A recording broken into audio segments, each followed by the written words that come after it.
शंकर की भूमि है। आप लोग भी कहते हो कंकर शंकर है। शंकर का मतलब क्या होता है? शंकर का मूल नाम का अर्थ क्या है? शंकर का अर्थ है जो आपकी जिंदगी में सुख की वर्षा कर दे, वो शंकर कहलाता है। तो कहा कि आप अच्छे से समझते हो इसका मतलब क्या है।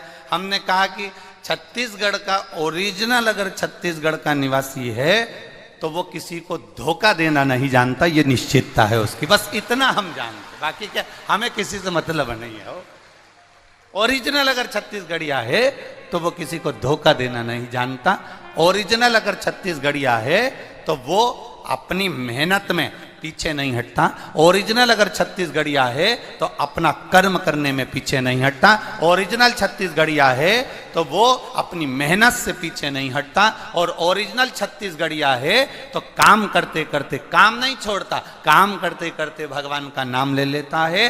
और अगर उसको लगे कि मुझे एक लोटा जल चढ़ाना है, देरी नहीं करता, वो धान बोते बोते भी शंकर को याद कर कर मन से एक लोटा जल चढ़ा ही देता है। ये छत्तीसगढ़िया है। कोई सहजता छत्तीसगढ़िया की है।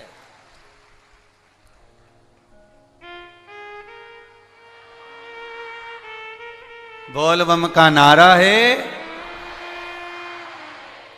बहुत बढ़िया कल्याण तुम्हारा है। हो इतना धीमा बोल रहे हो गया कल्याण फिर तो तुम्हारा। बोल बम का नारा है। तो छत्तीसगढ़ एक आनंद का विषय है, एक रस तत्व का विषय, एक आनंद का विषय। सारे दुनिया के देवालय शिवालय में जहां जहां आप जाएंगे, वहां जहां अक्षत बाबा को चढ़ाया जाता है वो कहीं और का नहीं होता, मेरे छत्तीसगढ़ का होता है। इसलिए बाबा भी कृपा करता रहता है। भोला सब दुख काटो ओ भोला सब दुख काटो। ये शिव तत्व को प्राप्त करने की एक ललकता हमारे भीतर हो, हमारे अंदर उत्पन्न हो। ये हमारे ऊपर निर्भर करता है कि हम किस तरह से कथा को अपने अंदर उतारें, हम किस तरह से समझें। एक ब्यूटी पार्लर वाली जीजी ने एक अच्छी बेचारी बई आई थी लड़की, उसको तैयार करा। उसका वो क्या बोलते हैं, बहुत सारा हल्दी चंदन लगा लगा के लेपन करके फेस वाश नहीं, फेसियल। हाँ अच्छे बोले हो, तुम तो बोले नहीं, पहले भैया बोल दिए हो, भैया बोल दिए। फेसियल करा, अब उसका फेसियल करा तो वो एकदम चमक गई जोरदार। उसने चमकते से ही कहा पार्लर वाली से, कितने साल से तुम्हारा पार्लर चल रहा है? उसने कहा 22 साल से। पर दिख तो नया रहा। नहीं, इसको खोला तो मैंने अभी 1.5 महीने पहले। अच्छा, पहली ग्राहक आप ही है। अच्छा, तो 22 साल से क्या करती थी? कुछ नहीं, 8 घर में जाती थी, बर्तन मांज के आती थी। सारे बर्तन इतने जोरदार चमकते थे, हमारी मालकिन हमें कहती तू बहुत जोरदार चमकाती है, कभी तो जिंदगी में एक आध पार्लर खोल लेगी ना तो सबके मुंडा को चमका देगी। बस पहली बार खोला और तुम्हारा चेहरा ऐसा चमकाया, तुम्हें कैसा लग रहा है? उसने कहा बताओ मैं क्या बर्तन हूं जो तूने मुझे चमका दिया? तो ये जो समझना है हमारी बुद्धि से, हमारे विवेक से, ये जरूरी नहीं कि आप भगवान को ऊपर से रिझाओ। ये जरूरी नहीं कि हम भगवान को ऊपर से अपने चेहरा दिखाकर भगवान को रिझाया जाए। शिव महापुराण की कथा कहती है, जिस दिन दिल से आनंद के साथ आप देवाधिदेव महादेव को रिझाने का प्रयास करोगे, बाबा आपका ऊपर का पहनावा नहीं देखेगा, ऊपर का चेहरा नहीं देखेगा, और बाबा आपका हो जाएगा और आप बाबा के हो जाओगे। बाबा आपके हो गए, आप बाबा के हो गए। मत दिखावा नहीं है मेरे शिव के पास में, उनके पास में दिखावे का काम है ही नहीं।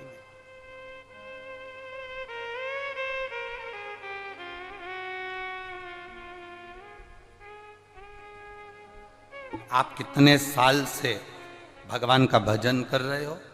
आप कितने साल से मंत्र का स्मरण कर रहे हो, आप कितने साल से भगवत नाम कीर्तन कर रहे हो, उससे मूलता नहीं है। मूलता ये है कि आप भगवान को रिझाए कितनी देर, आप भगवान को मनाए कितनी देर, कितना पल लगा आपको भगवान को मनाने में।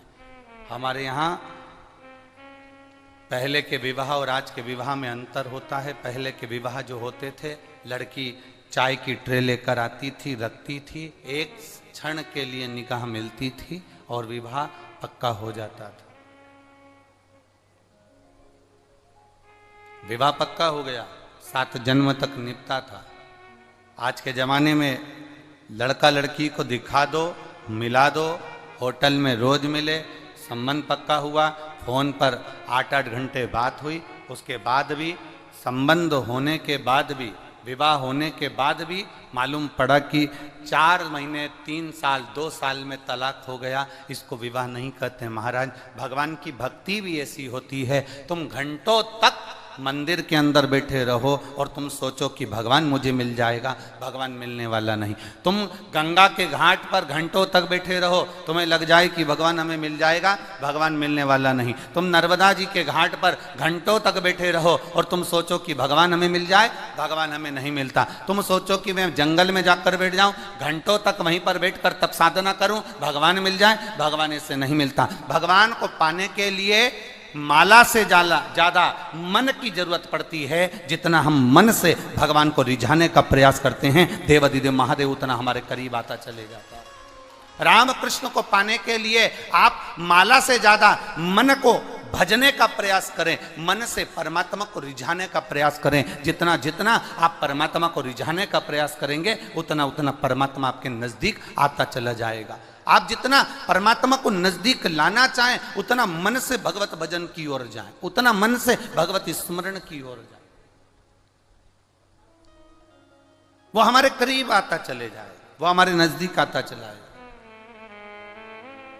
कितना सुंदर भगवान को, तुम्हारे कितने घंटे तक तुम माला लेकर बैठे हो, कितना तुमने सिर पर चंदन लगाया है, कितना तुमने आनंद से कंठा पहना है, कितना आपने मालाएं धारण करी है, कितना आप कहीं देवालय शिवालय बनाए बैठे हैं, कहीं कितना आप गंगा यमुना के घाट पर बने बैठे हैं, कितना आप तीर्थ में जाकर बैठे हैं। भगवान को इससे कोई मतलब नहीं। भगवान कहता है आप जहां बैठे हैं, अपने घर में, परिवार में, नातों में, रिश्तों में, कुटुंब में, कबीले में, जहां बैठे हो, उस बैठे हुए स्थान पर अब भगवान कहते हैं कि तू मुझे दिल से याद कर, मैं तेरे पास में आकर बैठ जाऊंगा, तुझे मैं देखता रहूंगा और तू मुझे देखता रहना, बस और कुछ नहीं। हमारे यहाँ तो शिव महापुराण वर्णन करती है, केवल 2 बार मुख से शिव शिव कहने वाले का भी उद्धार हो जाता है।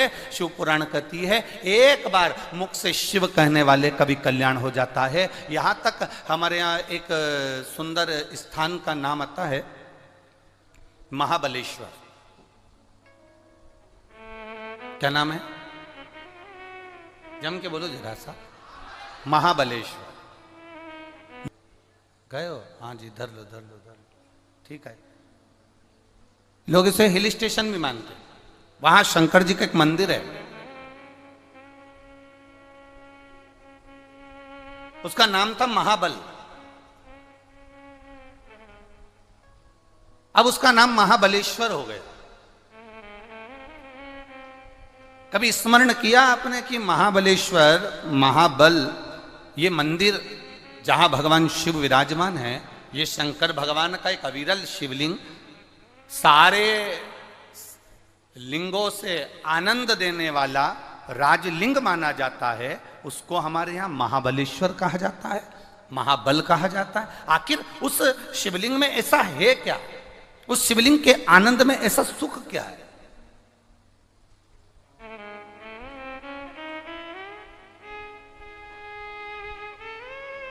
एक ब्राह्मण की एक बेटी थी जिसका नाम था सोमनी।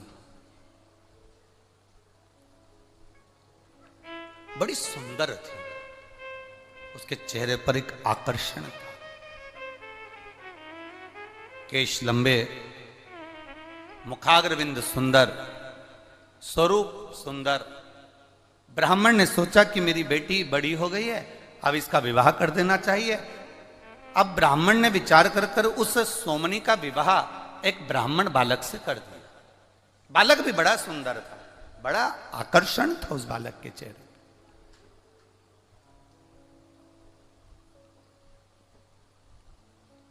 विवाह हो गया। केवल 3 वर्ष निकले थे, केवल 3 वर्ष। और 3 वर्ष निकलने पर ब्राह्मण को एक रोग लग गया। सोमनी के पति को एक रोग लग गया और सोमनी का पति वो रोग के कारणवश अपने प्राणों को त्याग दिया, मर गया, उसके प्राण छूट गए। अब सोमनी का पति मर गया, सोमनी ससुराल में रही। थोड़े दिन तक सोमनी ने अपने नियम को, व्रत को धारण किया, जो एक नारी को करना चाहिए वो नियम सोमनी ने धारण किया। उसके बाद सोमनी का मन ससुराल में लगा नहीं, वो अपने पिता के घर मायके चली गई और अपने पिता के घर में, अपने बाबुल के घर में वो रहने लगी। पर कुछ संगति व्यक्ति की बेकार हो जाती है तो अपना जीवन स्वयं बर्बाद कर लेती, अपना जीवन स्वयं बेकार। थी बड़ी सुंदर, चेहरे पर आकर्षण भी था, बड़ी सुंदरता उसके अंदर समाई हुई थी। अब सोमनी सुंदर थी, आकर्षण था, कुछ सहेलियों का साथ गलत का मिल गया और गलत का साथ मिलने पर वो व्यभिचारिणी हो गई। उसका विचार गलत हो गया, उसकी सोच गलत हो गई, अपने स्वरूप का गलत उपयोग करने लगी, अपनी सुंदरता का गलत उपयोग करती है। और गलत उपयोग करते करते करते करते उसने अपने स्वरूप का गलत उपयोग करा और पर पुरुष को अपनी ओर आकर्षित करना और आकर्षित करना, उससे धन एकत्रित कर लेना, ये वो सोमनी करने लगी।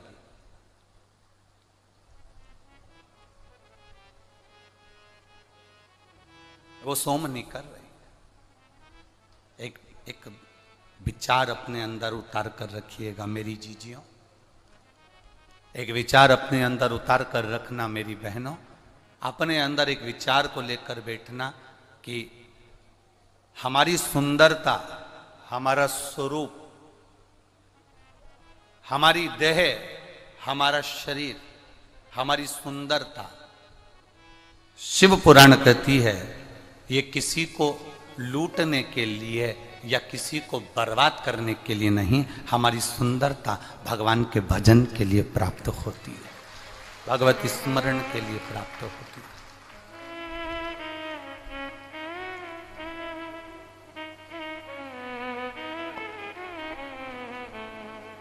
इससे हमें किसी को बर्बाद नहीं करना है।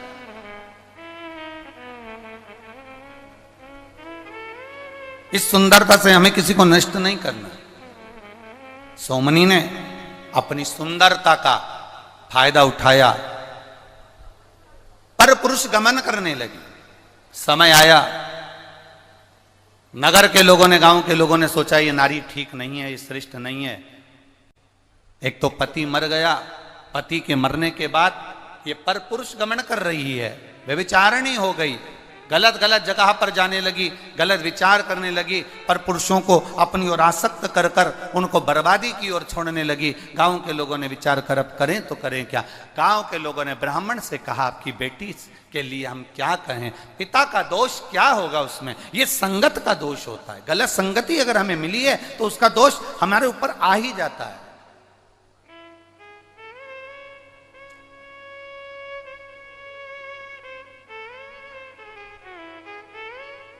आप लोग इतनी इतनी दूर से आए हो, बैठे हो, कोई 2 दिन पहले, कोई 1 दिन पहले आया होगा, पंडालों में आकर विचार, उसने अपनी बिछात करी, बैठा, विश्राम किया। 5 दिन आप बाबा की शरणागति में हैं, 5 दिन आप बाबा के चरणों में हैं, 5 दिन आप गलत विचारों से दूर हैं, 5 दिन आपको आपके घर का स्मरण नहीं है। घर वालों फोन भी लगाएंगे आपको तो इतना भीड़ होने के कारण आपका फोन नेटवर्क नहीं पकड़ेगा और फोन आपका लग नहीं पाएगा। इतना भीड़ होने के कारण ना तो फोन का नेटवर्क मिलेगा, ना आपकी घर पर बात होगी, ना कोई रिश्तेदार से बात होगी। अब आप अकेले हो और बाबा और आप श्री शिवाय नमस्तुभ्यम मुख से जपते रहो। भगवान जो प्रसाद आपको दे दे वो प्रेम से पाते रहो और भगवान की कथा